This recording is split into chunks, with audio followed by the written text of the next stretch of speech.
It's important over a period of time to learn, evolve, and understand concepts you only knew on the surface. This is precisely what happened as I was researching on this topic. There is a term used by creators in the film industry called high or low concept films. Now, what does that exactly mean? After reading the blog written by Margaret Redlick, you can check her out on Instagram with the handle Don't Call It Bollywood. Here is the breakdown. A concept is fairly simple. The characters, the world that the movie is set in, the relationship shared between the characters, and the point of contention or catalyst is the concept. Now, what makes a film a high concept or a low concept film? A low concept film is where every aspect of the concept is believable, real, and in many ways ordinary. A low concept film done extremely well is Tu Hai Mera Sunday, whereas Love Aajkal 2 can be considered to be a muddled, confusing, and underwhelming low concept film. A high concept film includes a film where the characters, the world, the relationship, and the point of contention is out of the pragmatic world as we know it. A Juba, which includes a devil-worshipping Wazir and a child born unaffected by poisons named Ajuba or the Miracle, is a high concept film. Similarly, a stammering lead following the murder mystery of his own father delivering dialogues in song and rhyme in the form of Jagga Jasoos is a high concept film. So after this small revision with you guys, let's get to 8 films that I believe failed to deliver their high concepts on the big screen. So here is Tried&Refused Productions with 8 high concept, bad execution Indian or Bollywood movies.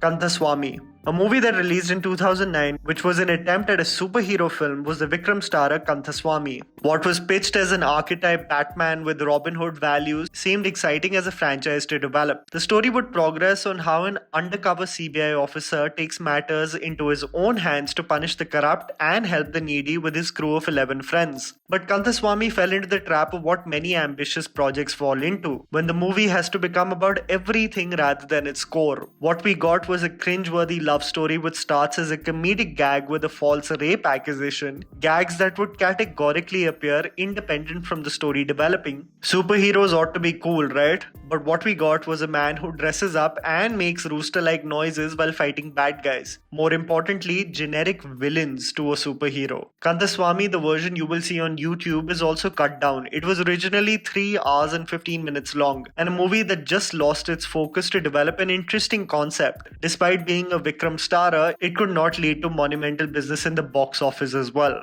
Roy. A film that had a brilliant concept on paper but was only digestible for very few mind you, was the 2015 film Roy. How a writer for a film finds himself in a creative block as he writes the third installment in a franchise, falls in love, only to be rejected and heartbroken, leading to the main crux of the film. How his fictional characters and movie idea intersperses with his real life. What we got, however, was a drag narrative, unintentionally funny dialogues, and a screenplay mess. The entire film is presented through the frame of mind of a writer in a non-chronological form while his creative juices are flowing. He seems to observe from a distance in an odd, unrequited relationship with his own characters. What the masses got in theatres, however, was Arjun Rampal's fedora, a lot of staring in the distance and silence, Ranbir Kapoor giving up on this idea of the film eventually, you could see it in his eyes, trust me, and a character shouting as it rains, "Ye sab kya hai?" To which a guy with a monotone expression says, "Barish hai sir."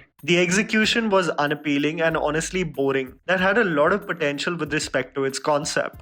Prince. Do you remember the time Vivek Oberoi was pitched as a thief anti-hero in the big budget 2010 film Prince? Well, a lot of people remember the film because of the smash hit O Mere Khuda by Atif Aslam, but very few remember the film itself. The concept is intriguing and could have developed into an engaging cat and mouse chase thriller like Jason Bourne. A man extremely equipped in robberies one fine day finds himself having zero memory, and the film focuses on how he retraces his path. What we got, however, was absolutely hilarious, as the movie focuses on every girl claiming to be his girlfriend. Him sleeping with one conveniently, eventually meeting his actual girlfriend who presented the worst dubbing job in Hindi dialogue delivery. The concept of a chip in a coin, finding it and changing one's memory, being transferred from hard drive to hard drive, and on top of that an antagonist called Sarang with a robotic arm became an outlandish and bizarre tale for a film. By the time we got to the climax, the concept of the many Mayas, this memory floating around the world, and which coin is real and what's the point of everything became 10 times more magnified. Love Story 2050. I've come to the conclusion the launch of any new phase, the safer and easily palatable the subject matter, the more welcoming are the audiences. Love Story 2050 was extremely ambitious. A sci-fi film based in the future, a love story set in a time unimaginable, and I specifically remember watching promos on ETC and MTV, and people were already raving about Baveja with his dance moves in Milo Na Milo, comparing him to Hrithik Roshan. But what did we get? An underwhelming acting performance with the newcomer, a heavy and pretentious accent, a poor man's rendition of the Doc from Back to the Future with Boman Irani, an illogical move to meet your dead girlfriend in the future rather than just going back before the traumatic event to save her. It was some weird Vikasit Roop Pokemon angle of meeting a new version of her, a godforsaken image of Mumbai in 2050, with bizarre talking robots and possibly Priyanka Chopra's most cringe-worthy performance. How can I forget a poor man's Darth Vader as the antagonist as well? This movie, with its huge investment, just turned out to be a train wreck. Mr. X. On paper, Mr. X sounds like a brilliant idea. An anti-terrorist squad officer gets caught in a conspiracy and is presumably killed. A charred human miraculously generates the ability of invisibility and partakes on the path of vengeance. This is a classic case of a high-concept film executed miserably. What we got was extremely hammy acting by Amayra Dastur and Arunday Singh, love-making scenes with an invisible man underwater, every background in the film for some reason being a green screen, an unintentionally funny appearance by Tanmay as Popo, and a murder spree that never engages you but keeps you constantly disconnected due to its over-the-top treatment, making you wonder, is this a comedy or a thriller? The film was not as lively and inventive as a Mr. India, or even as quirky as the 1964 Kishore Kumar film Mr. X in Bombay, which I would highly recommend you revisit. It wasn't even as interesting as the mildly entertaining Tushar Kapoor starrer Gayab, a novel idea that's best left forgotten.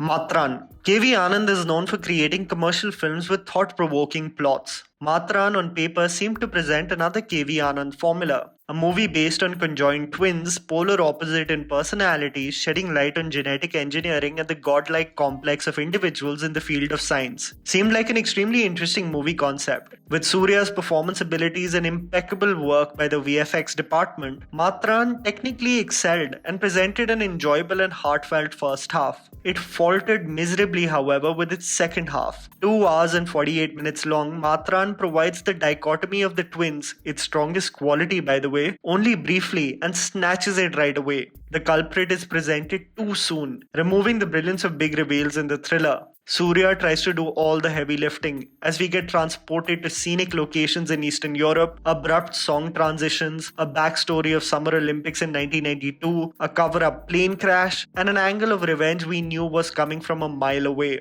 A movie that could have really capitalized with its unique concept but failed to deliver with its unnecessarily complicated screenplay, especially in its second half. I want to conclude by talking about 2 movies with 2 different halves. First, SAAHO. There was a lot of hype behind SAAHO, Prabhas after Bahubali, and being slated as the biggest action film of India. The concept was great. A mysterious undercover cop, a robbery of 2 trillion rupees, a cat and mouse chase unveiling an origin story from the fictional city and crime capital of Baji that no one expected. Sounds hype, right? The funny part is that the film is clearly a movie of 2 halves, as the big reveal in the interval after 1.5 hours is nothing but on how Prabhas's character isn't who he really was. This leads to the film exactly exploring 1.5 hours of more what big films unnecessarily dwell into, a lot of fluff with no substance. A topless Prabhas freefall skydiving to abruptly transition to dance with Jacqueline on Bad Boy, conspiracies and subplots that endlessly carried on with characters and relationships that you really needed to create a family tree for, a flying apparatus helping Prabhas catch Shraddha mid-air for a romantic glance, and a big reveal of a deserted village called Karana that suddenly made the film an extension of Mad Max. SAAHO just became exhausting and took up too much on its plate, resulting in its underwhelming response from audiences as well as critics.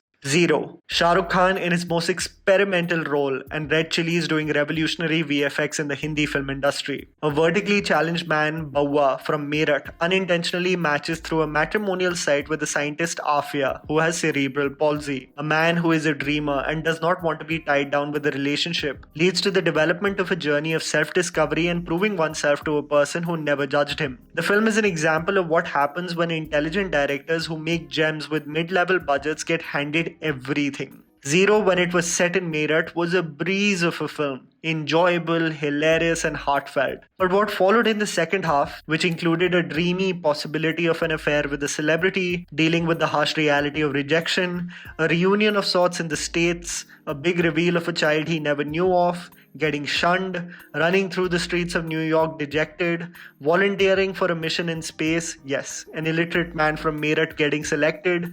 It just got too much. When the core of the film is the relationship between the characters, the unending features of their surroundings absolutely suck the soul of this otherwise technically and visually brilliant film. I can't wait for what's next when it comes to Shah Rukh Khan.